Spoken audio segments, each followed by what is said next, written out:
หมายสุงค่ะเมื่อในเป็นวันที่7เดือนธันที่5ปี2026ในตอนแรกข่าวสายหมอหอมมีข่าวหลายๆตอนเดมาเปิ้นเผาค่ะอ้ออ่อนดังเปิ้นได้ได้ก็เฮาค่ะมาถ่อมด้วยข่าวโหในค่ะตีเมืองโกริยาจานค่ะเนาะก็เลยเปิดโต๊ะมนต์จ้างเจ้าอันเป็นเคิงจากไหนเนาะเมื่อวันที่6เดือนธันที่5ปี2026ในมีข่าวงาออกมาว่าตีวาดโชคเยซาค่ะเลยเปิดโต๊ะมนต์จ้างเจ้า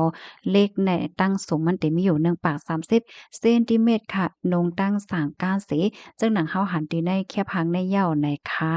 เครื่องจักรอันใดมีชื่อว่าจีวันค่ะอยู่ดีคอมพานียูนิตรีโลโบรดิกเสียก็ขับขึงเฮ็ดออกมาจือฝ่ายตั้งถ้ำที่ก็ว่ากาบีในอ้อลวงเปิดโต๊ะมวนจ้างเครื่องจักรในที่ว่าเป็นโปรแกรม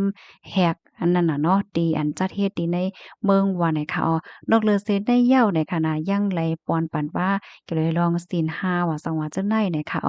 ก็ให้อันเป็นบนจ้างเจ้าเครื่องจักรได้ไหลรับรู้ลองทำว่าสังว่าจั่งใดเหี่ยวก็ให้ไหลรับถ่อมเอาเมื่อมีมนุษย์สากลป่วนปันข้อมูลว่าจั่งใดเฮ็ดไหน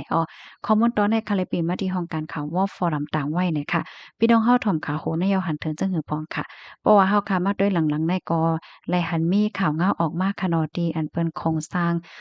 มนต์จ้างอันเป็นเครื่องจักรว่าสังว่าจั่งใดออกมาเฮ็ดไหนค่ะนะพี่น้องคะวนว่าเป็นลอกติลีอยู่ค่ะอำนั้นก็อำหันลีเนี่ยค่ะเนาะหันถึงจังหือปันตาหันถึงมาลัยไหนค่ะลูกดีข่าวเงาโหนในเสแลกำในเฮาค่ะมาถ่อมด้วยข่าวเงาเที่ยงตอนหนึ่งค่ะต่อถึงมื้อเลี้ยวเนี่ยก็ยังตึกมีก้นหลวมเข้าเมืองอยู่ติดๆค่ะเนาะเมื่อวันที่6เดือนธันวาคมปี2026ใน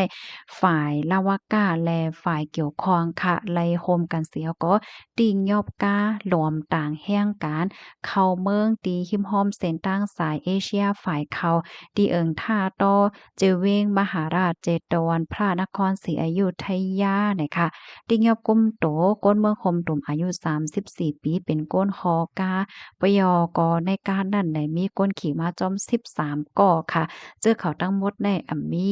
ไหวขว้างมีไหวขว้างยอก็มีปรับคาเมืองใน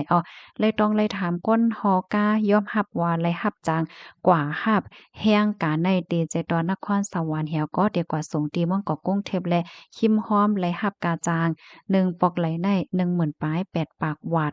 ยามเฮ็ดมาเย้าหลายปอกหลายกำไหนค่ะกำไนเลยต้องถามแห่งการเขาก็ลัดว่าลูกมาดีเมืองคมตุ่มสี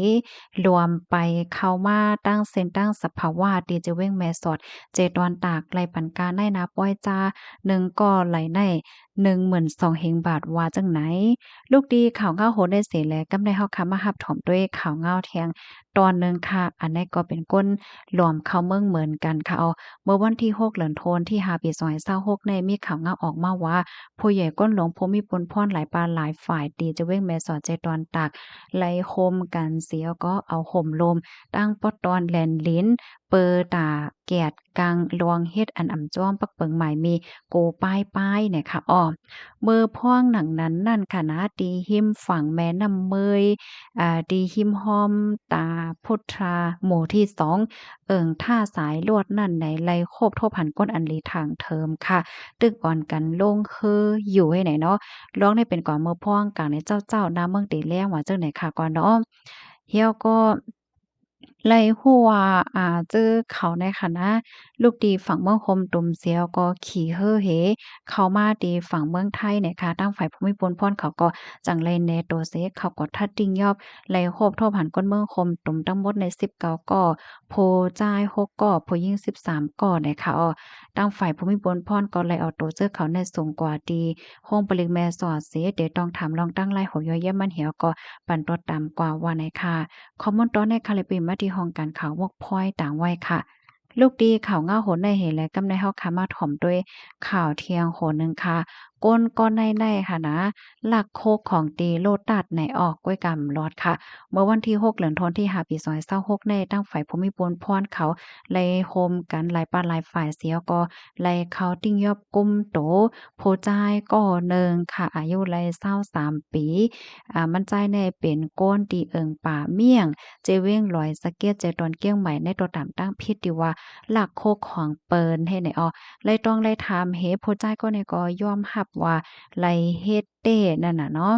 ตั้งฝ่ายภูมิพลพ่อนเขาก็ไล่เอาโตในส่งกว่าที่ห้องปลีเปิดตาเอาตั้งผิดกว่าจอมหนังหมายมีวันเมืองมีเนี่ยค่ะลองตั้งมันได้แต่ก่อมืออ่อนนั้นเลยค่ะเนาะมันใจเนี่ยก็เลยก็ลักเอาโคกของตีในเสียง Lotus ตีลอยสะเก็ดนั่นค่ะน่ะเนาะอ่าตั้งฝ่ายภูมิพลพรเขาเนี่ยก็จ้อมหาโตถึงที่ป้อติงยอบโตไลในปอกกำได้เสียก็ปันฟังเตือนถึงบันก้นวันก้นเมืองว่าไฮไลเตอร์อ่อนกันสติลวงโคกของเงินค่ำว่าสังว่าเจ้าไหนป้อฮบทบหันก้นอันหลีทางเทิมเนี่ยก็ตึงลาติภูมิพลพรเขาเลยอยู่ตาสีข้อมูลตอนในคาลิเปนว่าที่ห้องการข่าวเกี้ยงใหม่ออกไว้ค่ะ ลูกดีข่าวง่าโหนในเหตุแลกำในเฮามาถ่อมด้วยข่าวเที่ยงโหนหนึ่งค่ะอันนี้ก็เกี่ยวกับเลยลวงนำค่ะเนาะโฮบทบหันนำในติดจับจื้อแมงไว้ในว่าเมื่อวันที่4เดือนธันวาคมที่5ปี2026ได้มีข่าวง่าออกมาว่าอยู่ที่โครงการลงไฟป้ายอยู่หลีไลปืนผ่าปันฟ้างตื้นถึงปันก้นวานก้นเมืองว่ายหลังเสกดทัดทบหันว่ามันมีจื้อแมงอันมีจื้อว่าซานโมเนลลาในน้ำกินอันว่างขายอยู่ใน ปืนตีจางเตอเคิกต่อป้ายอยู่ลีเนี่ยค่ะกำนันภูมิพลพ่นเขาก็เลยโฮมมือกันเฮลงปืนตีกว่ากดทัดด้วยไรฮู้ว่าตีนั้นเป็นโครงการอันเฮ็ดเกี่ยวเลยลองยางหมากก้าแหละเจ้าเนี่ยปยกเลยเฮ็ดปลายหมักมีเฮ็ดน้ำกินในอ้อม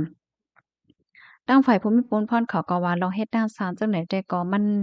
จางเตเตอเคิกต่อเปิงลองเฮ็ดนำเฮ็ดได้น่ะเนาะนำหมดใส่5สัง5เฮ็ดจังไหนตั้งฝ่ายภูมิพลพรเขาก็เดกับสารตั้งห้องการฝ่ายป้ายอยู่ลีแลห้องการอันเกี่ยวข้องให้เปิดดากดทัดลองตั้งไล่หัวย่อยย่ำมันกว่าสังคบทบหันว่าผิดเนี่ยก็ได้เอาตั้งผิดกว่านังเต้ๆว่าเฮ็ดจังไหนค่ะนะตั้งฝ่ายภูมิพลพรเขาลาดเทียงว่า ลวงนำอันโกเก๋อไว้สารจังไหนในค่ะเนาะจางเนี่ยเอาตั้งพีดเหี่ยวก็มีตดตามหมับไหมในถึง50,000วาทเฮ็ดจังไหนตั้งฝ่ายภูมิพลพรเขาในก็ปันฟังเตื้นถึงปันก้นวันก้นเมืองว่าไฮไลท์สติเมื่อว่าเตซื้อนำกินในไฮไลท์ต้วยหลีลีไฮไลท์ทัดต้วยหลีลีในตั้งฝ่ายมอยาลัดว่าเจอแมงซานโมเนลลาได้ค่ะมันจังตึกเคิกต่อตั้ง ป้ายอยู่หลีเนาะว่าจะเป็นตั้งเป็นอาหารตั้งกินเป็นก้องต้องเจ็บต้องคนไข้หักและตั้งต้องกวาดไหลเจ้าในใน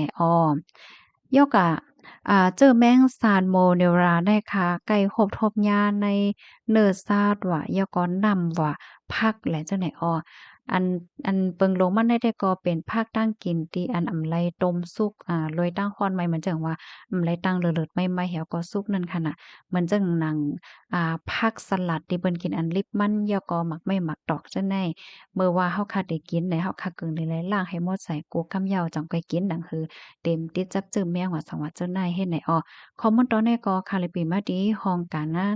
ฝ่ายป้ายอยู่ลีเนี่ยค่ะเนาะก็เลยเตรียมต่างไว้เนี่ยค่ะเมื่อเหลียวได้ก็อำว่าได้เป็นรองอีหังก็เลยฟังและสติลงกว่าเสียงโมดให้ไหนนะพี่น้องค่ะรับถอมยอหันเถิงจังหือเนี่ยก็ปันดาหันถึงมาเลยค่ะยินจมเย็นนำค่ะหมอยทรงค่ะ